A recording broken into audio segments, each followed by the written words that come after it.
If you think luck is involved in achievement, you'll never make it. You'll never be successful with those beliefs.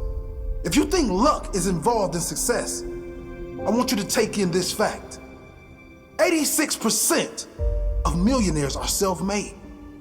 That means that 86% of all millionaires made their money on their own.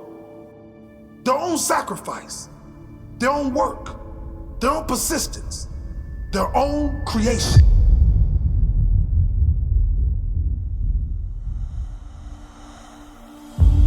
They were not given handouts by mom and dad. They were not born into wealth.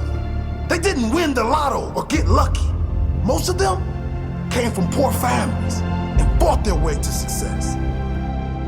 They refused to accept their family's limitations as their own, so they set new standards for their life. You see, luck has nothing to do with success, and luck has nothing to do with achievement. You create your own luck by the work you put in.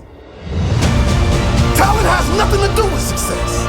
As Stephen King said, talent is cheaper than table salt. What separates the talented individual from the successful one is a lot of hard work. Genes have nothing to do with it either. It's all about mindset and application. In other words, what do you believe is possible? And what are you prepared to do to make your dreams your reality? What are you prepared to do? Are you willing to suffer for your dream? Are you willing to sacrifice for your dream? If you don't believe it's possible, you won't even attempt it. And then you'll claim it is impossible. And then when you do fail, from the lack of belief and the lack of effort, your limiting beliefs will be reinforced by the fact you failed. If you aren't prepared to do the work, if you are not willing to stick it out through failure, you will never reach any great height. What do you believe? What are you prepared to do? Both of these factors you can strengthen over time through application and through the forming of new habits. If you consistently apply yourself, you will notice better results. And when you get better results, you will strengthen your belief in what is possible for you. If you can continue this growth and compound it, over time, these new habits and greater abilities you possess through your own application and growth will lead to greater belief and indeed greater results. There really is no limit to how much you can grow and how much you can achieve. The only limits that exist are in your own mind. So develop that mind, build that mentality, work on yourself by taking action. What are you prepared to do? Are you willing to suffer for your dreams? Are you willing to sacrifice for your dream?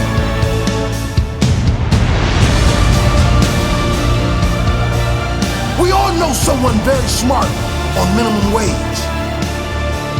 We all know people who never fulfilled their potential despite getting great grades or attending the best colleges. And we all know of many people who failed in school but created amazing lives of success, achievement, wealth, and happiness. What's the secret then? It's hunger. It's hunger. Those who are willing to find a way to win, no matter what, find a way to learn, find the best path, find a way to add more value. Those who will never quit until they reach the top of their mountain.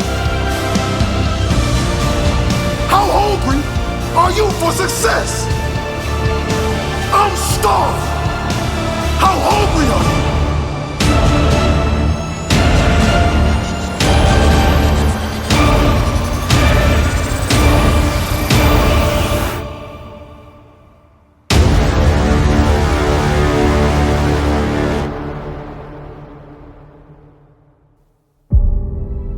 In Jeff Colvin's book, Talent is Overrated, he explores limiting beliefs about talent and suggests it may not even exist. Instead, he says something called deliberate practice may be more realistic. He says, greatness doesn't come from DNA, but from practice and perseverance honed over decades. Deliberate practice isn't mindless repetition. It's hard, it hurts, and the more you do it, the closer you move to greatness. Talent does not equal achievement. You can have all the talent in the world, but if your mind isn't right, you'll never be great. If you're a talented guy who refuses to put in the work, it's only a matter of time before someone hungrier eats you alive. You could be born into wealth and still screw everything up with your mindset. You could be born into lack and struggle and hardship, but refuse to accept that as your reality. You don't decide where you start in life, but you absolutely define where you end up in life. Your limits come from you, not from your genes, not from your achievement, not from your luck. Get your mind strong, and you will be strong.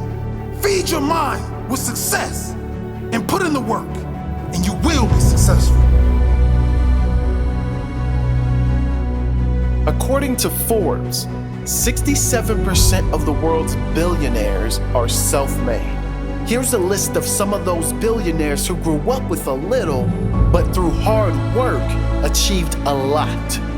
Oprah Winfrey, Howard Schultz, Ralph Lauren, Larry Ellison, John Paul DeJoria, J.K. Rowling, who was on welfare before she wrote Harry Potter, Moed Altrad, who was born in the desert in Syria, banned from school, and went on to make $2.6 billion from scaffolding.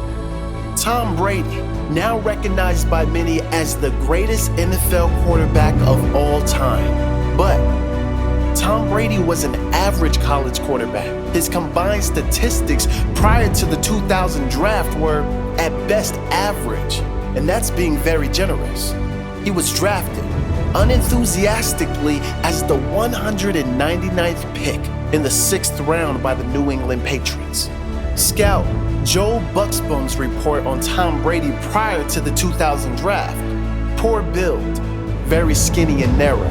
Ended the 99 season weighing 195 pounds and still looks like a rail at 211. Looks a little frail and lacks great physical stature and strength.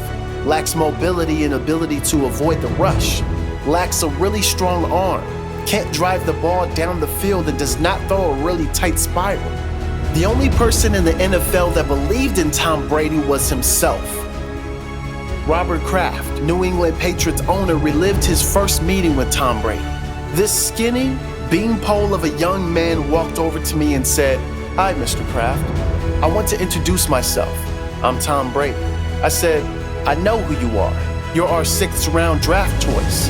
And I always remember, he looked at me like a laser, eye to eye, and he said, "That's right. And I'm the best decision this organization has ever made." Tom Brady would go on to lead the New England Patriots to 8 Super Bowl appearances, winning 5 and collecting 4 Super Bowl MVPs, the most of any player in history. As a result of Tom Brady's steely self-belief and absurd level of determination, he has now entered the conversation for the best quarterback of all time. Was it talent, or was it hard work and desire that led to his success?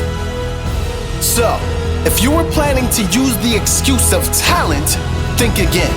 If you are planning to use the excuse of privilege, think again. Think bigger. Think better. Think about what you can do with your own work. Take responsibility for where you are in life and work until you get to where you want to be.